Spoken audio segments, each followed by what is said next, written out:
ராமாயணம் தெரிந்த அனைவருக்கும் ராவணனை தெரியும். ஆனால் ராவணனை ராமாயணத்தில் வரும் வில்லனாக, அசுரகுல மன்னனாக, சீதையை மீது அவளை கடத்தி சென்று ராமனுடன் பேயாரில் உயிரை விட்டவன் என்றுதான் அனைவருக்கும் தெரியும். அரக்கன் என்று அடையாளப்படுத்தப்பட்டதால் அவன் கொடூர அரக்கனாக இருக்க வேண்டும் என்று அர்த்தமில்லை. மிகச்சிறந்த அரசராக இருந்திருக்கிறார். இலங்கையை அவரது சகோதரர் குபேரரிடமிருந்து வாங்கியிருந்தாலும் இலங்கையை அமைதியான முறையில் அரசண்டிருக்கிறார். அங்கிருந்த மக்கள் ராவணனை கடவுள் ஸ்தானத்தில் வைத்து போற்றியிருக்கிறார்கள். இந்தியா மற்றும் இலங்கையில் ராவணனுக்கு என்று ஏகப்பட்ட கோவில்கள் இருக்கின்றன. ஆந்திராவில் உள்ள காக்கிநாடாவில் ராவணன் நிறுவிய மிகப்பெரிய சிவன் கோவில் இருக்கிறது.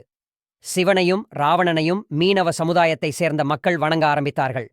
உத்தரப்பிரதேச மாநிலம் கான்பூரில் புகழ்பெற்ற ராவணன் கோவில் இருக்கிறது. ராவணன் விஸ்ரவா என்ற ரிஷிக்கும் அசுரகுலத் தலைவர் சுமாலியின் மகள் கைகேசிக்கும் பிறந்தவர். ரிஷி வம்சத்தின் ஆற்றலும் அசுரகுலத்தின் பலம் சேர்ந்து கொள்ள ராவணனை யாரும் அழிக்க முடியாத அசுரனாக வளர்த்திருக்கிறது. அதனால்தான் ராவணனை கொல்ல ராமர் அஸ்மேத யாகம் நடத்தினார். பார்ப்பவர் எல்லாருக்கும் இருக்கிற சந்தேகம் இது. ராவணனுக்கு ஏன் 10 தலை? இது குறித்து பல கதைகளும் சொல்லப்படுகிறது. இரு வேறு கதைகள் இதில் நம்பப்படுகிறது.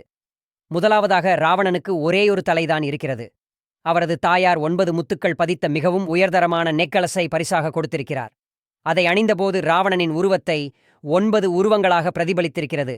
அதை நினைவுகூரும் விதமாக 9 தலைகளோடே ராவணன் அடையாளப்படுத்தப்படுகிறான். இது ஒரு புறமிருக்க, இன்னொரு பக்கம் சிவன் மீதுள்ள தீவிர பக்தியினால் தனது தலையை துண்டு துண்டாக வெட்டுகிறான். ஆனால் சிவனோ பக்தன் மீதுள்ள பாசத்தினால் ஒவ்வொரு துண்டையும் ஒரு தலையாக ஊர்கொடுக்கிறார். இப்படியாக இருவேறு கதைகள் ராவணனின் 10 தலைக்கு சொல்லப்படுகிறது.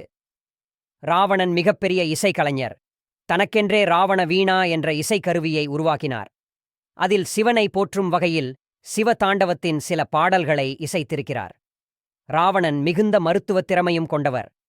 ஆயுர்வேத மருத்துவத் துறையில் பெரும் திறமை படைத்தவர். நாடி பரீட்சா என்ற புத்தகத்தினை எழுதியிருக்கிறார். அதேபோல ஆர்க சாஸ்திரா என்ற புத்தகத்தை எழுதியிருக்கிறார். அதில் எந்தெந்த நோய்க்கு எந்த மருந்துகள் எவ்வளவு அளவுகளில் எடுக்கப்பட வேண்டும் என்று விவரமாக எழுதப்பட்டிருக்கிறது. அதே இவர் எழுதிய ஆர்க பரீட்சா என்ற புத்தகத்தில் மருந்துகள் குறித்து எழுதப்பட்டுள்ளது.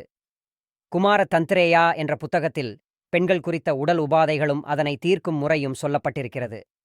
காயங்களை உடனடியாக போக்க சிந்துராம் மருத்துவ முறையை நடைமுறைப்படுத்தினார். ராமனுக்கும் ராவணனுக்கும் இடையிலான போர் கிட்டத்தட்ட முடியும் தருவாயில் இருந்தது. ராவணனைத் தவிர எல்லாரும் போரில் இறந்துவிட்டார்கள். இந்த போரில் வெற்றி பெற மிகவும் சக்தி வாய்ந்த யாகத்தை ஆரம்பித்தான் ராவணன். இதற்கு முழு நேரமும், அதாவது யாகம் ஆரம்பித்த நேரத்திலிருந்து முடியும் வரை அங்கேயே இருக்க வேண்டும். இதனையறிந்த ஹனுமானின் வானப்படைகள் யாகம் நடத்த விடாமல் பல்வேறு இடைஞ்சலை செய்தார்கள். எதற்குமே ராவணன் அசைந்து கொடுக்கவில்லை. ஒரு கட்டத்தில் ராவணனின் மனைவி மண்டோதரியை கடத்திச் சென்றார்கள். மண்டோதரி கத்தி கூப்பாடு போட்டும் ராவணன் எழுந்தரிக்கவில்லை. ராமன் மனைவிக்காக எவ்வளவு செய்கிறான்?